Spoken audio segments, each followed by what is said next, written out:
What's going on, everybody? My name is Andrew Wachowski, and today I'm going to be doing a video. This is a 1 out of 4 part series, so buckle up and enjoy the ride because this is going to be a fun little analysis and exploration of the assignments that I've done over the past 4 months. I want to say 4 or 5 months, something like that.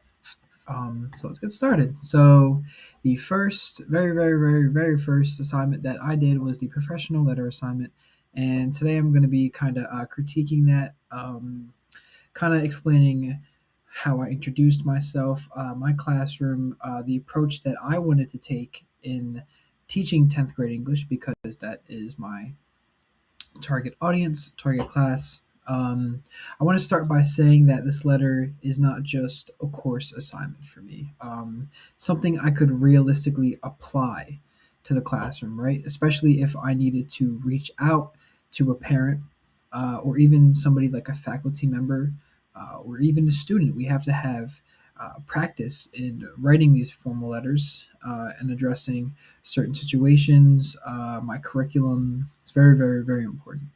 So I wanted to walk through the critique in a few main sections. I have this right up here, and I have my professional letter assignment with the annotations right by the side. So I'll be going through that as I go along in this video.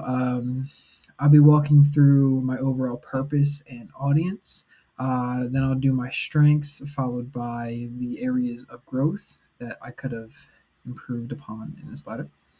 And finally, I would revise how I would revise this letter moving forward, and what this process has genuinely taught me, and how to write a formal letter to parents. So let's get started here. I want to begin by talking about the purpose and audience because they are the foundations of this letter, right? So the primary purpose of this letter is to introduce myself to parents. I want to establish their trust, right? So if they're putting my student in my classroom, they have to have some sort of trust in me, right? So I want to do that by clearly communicating what my students can expect from this class, and what also the parents can expect from me as a teacher, how I will communicate with them and how I will communicate to their child. Um, they're reading this letter to understand who I am as a teacher, how I treat students, and what my curriculum might look like in terms of assignments and what I will be teaching. So, one thing I worked on very well in this letter that I was proud of is that I made my role and context very clear early on, right? So, I introduced myself. I stated that I taught 10th grade English, although that could have been critiqued, written a little better as I see in the annotations. And I immediately communicated the enthusiasm I have for the year ahead because, well, my first year would be filled with a lot of enthusiasm, and I would be very excited for that. So this helps the parents quickly situate who I am and what I bring to the table in terms of a teacher and what their child will be expecting from me as a teacher. Um, do they expect a very fun, personable teacher, or maybe like a more serious, let's get right to the point, I want to make sure I build that foundation off the start.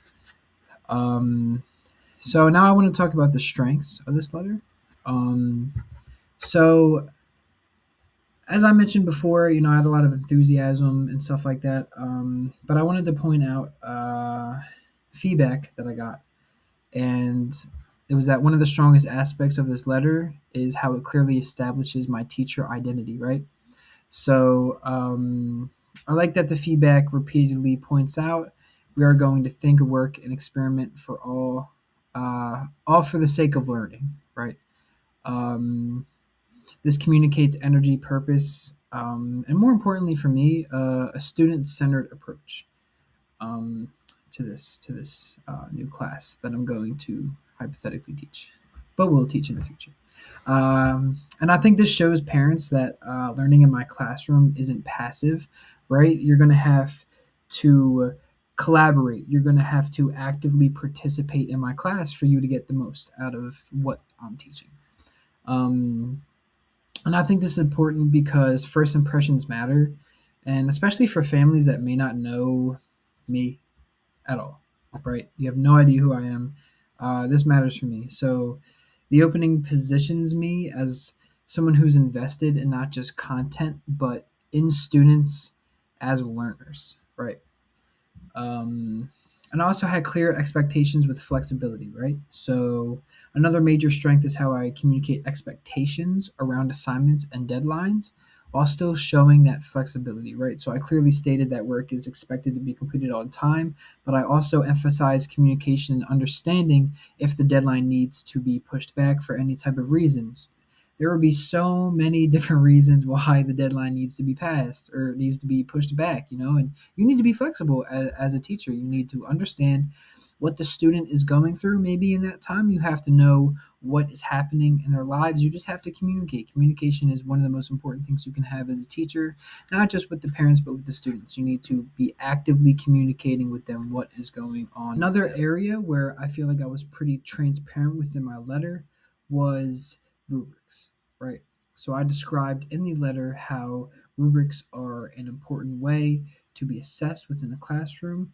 So by explicitly stating how my assignments will be graded, I'm signaling fairness and consistency within my classroom. So not only will the parents know how the students will be assessed on homework, on projects, whatever I assign to them, it also lets the students know what success looks like within my classroom. So I feel like this was an area where my pedagogy and my values align strongly with the best practices. So I feel that comes through pretty clear in my letter. Um, Now let's talk about areas of growth, right? Because we can all grow. This is all that we're doing, right? We're growing as humans. We're growing as students, as teachers. We're growing. Areas of growth within this letter. Let's get started. Let's start with how I discussed AI within my classroom. So, clarifying my AI policy. What do I mean when I say students can use it? When I mention in my letter strictly prohibited? As the writer, I know what I'm talking about, but this critique helped me learn that I need to be more transparent with what I mean. So, let's discuss that real quick. What I want in my classroom, since I know AI is growing exponentially in popularity, I want students to know how to use it as a tool. I don't want them to use it as a crutch so their mental functions decline. I want them to use it in a way that can help them. It's not practical to ban AI in your classrooms because students are going to use it anyway.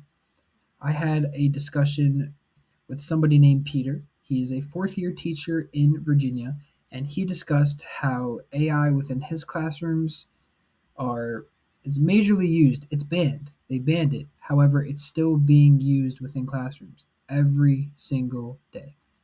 ChatGPT to write whatever or to find answers, it's still being used. So how can we practically allow students to use this AI? So if we can't ban it, we have to teach them how to use it, right, as a tool. So I think in my letter, a clear, more effective way to say this would be something like students may use AI for brainstorming and feedback, or like you said, with grammar, but never to write or complete assignments. That is strictly prohibited. Another area of growth within my letter is repetition, right? So in here, I use phrases like work together or AI as a tool. Um, and they appear multiple times. So while repetition can sometimes be effective, in this case, it slightly weakens the overall impact of the letter, making it longer than it needs to be. I could have made it more concise. Um, Another part of this essay were the tone and readability for families, right? So let's dive in. So, for example, phrases like approach AI with balance, skepticism, and openness. could be simplified into a more direct phrase. And I could do this without losing meaning of what I'm trying to say, right? And I think this is an important lesson as a future teacher if I want to write these letters, because professional does not have to mean complicated, right? When communicating with families, clarify and making sure they can understand what I'm saying should take priority in my essay. Even though professionalism is very important, uh, that's also very important in my essay. Let's move on to the next one. So, inclusive language and word choice. I noticed that one of my critiques was I said he instead of they as addressing all of my students, and that should not be done. Um, it's yeah, just should not be done. Definitely. And using something like everyday, right? Instead of every day is one word, and every day two words. Just a little something to call attention to. Just a little grammatical error. And also changing words like criticize, right? Criticize may come off as a little harsh, so you can say something like review or offer feedback, right? Because criticize seems just a little bit harsh when you say it in an essay. So my next steps into revising this letter, I think are pretty clear, right? So first, I would clarify my AI policy into one concise, parent-friendly statement that's not overly confusing or uses different types of terminology like the use of AI is completely banned within my classroom, and then saying we're going to use AI as a tool. It's a little bit confusing for parents and students as well. Second, I would simplify my language where it becomes formal. You can bring that back a little bit to the first. Just making sure my language is concise and clear and not confusing and complicated. Second, or third, I would remove the repetition and tighten those longer sentences again into a concise, formidable sentence, right? And then fourth, I would revise for inclusivity and precision, right? Major error to say he and not they when addressing all of my students. I need to be inclusive with all of my students, and I will not be making that error again at all. No chance. Um, so, a little bit of a closing reflection before I close out this video. I hope you enjoyed so far in this video. Thank you so much for watching, and I hope we're all learning as we're watching this video. This is, again, part 1 of 4, and I hope you guys check out the other 3 because it will be very entertaining. I'll try to make it as entertaining as possible, even though we're talking about assignments. So overall, I would say the feedback did help me to see my ideas and values very well, and who I am as a teacher and how I want to address my students, the parents of my students, and also the assignments, rubrics, and how I will be addressing them. The use of AI within my classroom. I want to communicate those ideas clearly, concisely, effectively to these parents so they can know what kind of teacher I will be and how I will be teaching their child, right? Um, I would say also this process reminds me that teaching is not just about what we believe, but it's how we explain those beliefs to students, right? Students, families, colleagues. So, in writing this letter and reflecting on it, it's helped me grow not just as a student completing this assignment, but as a future educator who will use this for real classroom situations and relationships and how I will talk to my peers. So, yeah, that is the end of the first part 1 of 4. Again, check out the other 3 guys. You guys will love it. I promise you. And always, thank you for watching, and I will see you in the next one. Peace.